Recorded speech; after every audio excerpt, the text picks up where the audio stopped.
Having an effective presence on social media can make all the difference for growing your career in tech. Twitter is one of the most popular social media platforms in use today, making it a great place to grow and create your brand as a software engineer.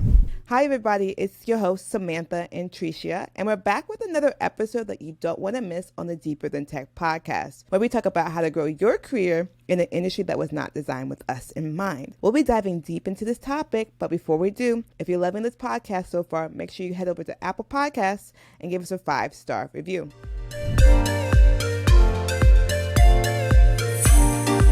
So Tricia is very famous on Twitter. She has a big following. And I'm just curious to know, what are some tips for using Twitter as your brand as a software engineer? Okay, so famous. I would say you're stretching that a bit.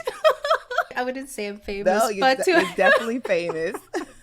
Okay.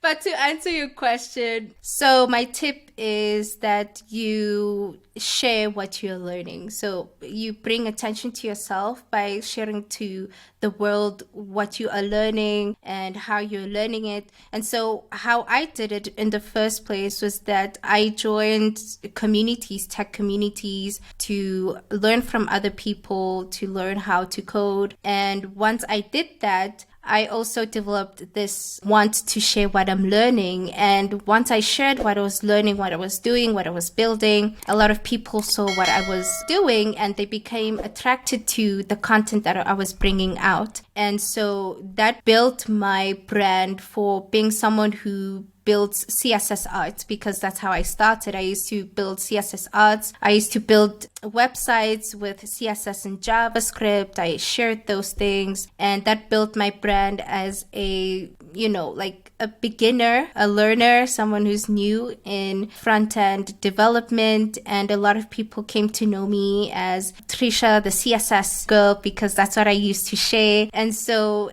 a lot of things around CSS, that's how I built my brand. I have a blog site that's mainly for CSS. My Twitter account now is mixed with all these other contents, but before it was only CSS puns, CSS arts, CSS projects, and that's how people came to know me on Tech Twitter as someone who loves CSS, the person who's like, CSS is easy, CSS is fun. That was me. And once people knew that I was someone who represents CSS, I would be invited to collaborate on CSS projects or maybe go on Twitter Spaces to speak about CSS. And so building a personal brand is about, should I say, an idea on how people should see you or how you want people to see you and identify with you. And so you have to make sure that whatever you are associating yourself with, people can easily remember you with that thing. And so when people think CSS, hopefully they think of me because that was my goal. And that's how I have done it with myself, personal branding. So when you talk about niching down into CSS, a lot of people who are new to Twitter might be scared. I need to figure this out quickly so I can niche down. And that might be stopping them from starting. Do you recommend just niching down quickly or just starting? Just start. It's better that way, because that's how I literally started. I did not start with CSS only content.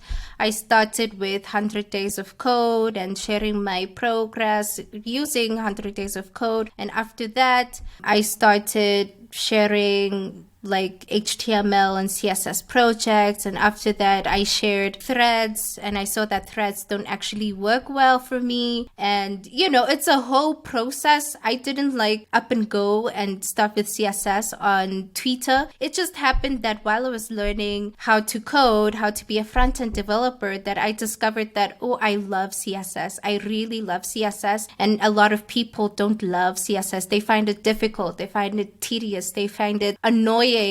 And I made that my niche to make sure that, people see the good side of CSS. And that's how I decided that, okay, I want CSS to be my niche. And so to the other person who's just starting out on Twitter, just start. You will find in the process that maybe you like something, and that something might be your niche, and people will like that. And it's a process. You can't discover your niche in one day. Yeah, that's my advice to you. Just start, and then you'll see along the way what people like, what you like, and how you can make that a success for your Twitter page account. Well, I'm glad that you like CSS because I do not. And so I'm glad there's someone out there who is taking that lead. It's a guessing game. I don't mind it. It's not the worst thing in the world, but it's just a guessing game for me. So yeah. What are some other best practices for growing your brand on Twitter? Okay, so another thing I did was to make connections with people with higher accounts, with higher following, should I say. So instead of like focusing on me a lot, I actually did not intend on growing my following account. It just happened. And so the steps that I took is by first associating with high following accounts, commenting on other people's posts, and commenting meaningful things as well. You don't comment just for the sake of commenting. You make sure you personalize it. If someone got a job, you don't just say congratulations. You just you make it meaningful, personalized. You say, oh, I know how much you wanted to be a front-end developer. You started on this day. Now you got the job. You make it meaningful so people can see that you mean well, you are genuine within your responses, and also make your responses unique. Like sometimes I'm someone who likes to respond to tweets with, should I say puns or sarcasm? And then it ends up like getting so many likes and attention. And so, you want to be that person as well. Like it's a respectful but funny response. And so, yes. So one is to connect with higher accounts. Number two, you post genuine comments to those people's accounts. The third one is being authentic with yourself. Do not copy other people's stuff. It does not end well. I've never tried it, but I've seen people who copy my stuff, and it makes me like you less because it shows that you are not authentic. You're not original. You're seeking out other people's content instead of using your own. So do make sure that you are authentic. Be yourself. People will like you for yourself, and that will help you grow genuine and meaningful following and create meaningful connections with other people. And the fourth one is optimizing your Twitter header and bio. So your profile, use your real photo, let people know and see how you look. And your bio, just say meaningful things of what people can expect when they follow you. Like, what is your timeline about? So my bio is actually forgot. I haven't seen it in such a long time, but I know I said I love CSS and dog. I'm DevRel at Strappy.js, Strappy.io, and what else? I have a CSS community, but basically people can know that, okay, she's all about CSS. She's a host. She hosts Twitter Spaces. So your bio is really important because it shows what people can expect if they press that follow button. And yeah, just make your theme. Oh yes, have a theme color. Have a theme color. It's a way to set yourself different from other accounts and people can identify you with a color. So my color is brown, and how I got the inspiration is because my background is brown, and I was like, okay, brown looks nice on my skin, so I can just use brown throughout my Twitter account, and that's how I found my color, my brand color, which is brown. And yeah, I think those are a few tips that I can provide today on how you can optimize your Twitter account. Yes, I love this brown color. You are radiating off of Thank you. your skin, and the background is very beautiful. Yeah. Just to give you some examples of Tricia's tweets, I thought they were very funny. At first, I was like, who is this girl? As a developer, I rely 1% on myself and 99% on Google. JavaScript was created in 10 days. It can't be learned in a week. What a scam. They're just really funny. Sometimes they make no sense, which is awesome. But they're also just very, very funny. So I loved it. I loved that.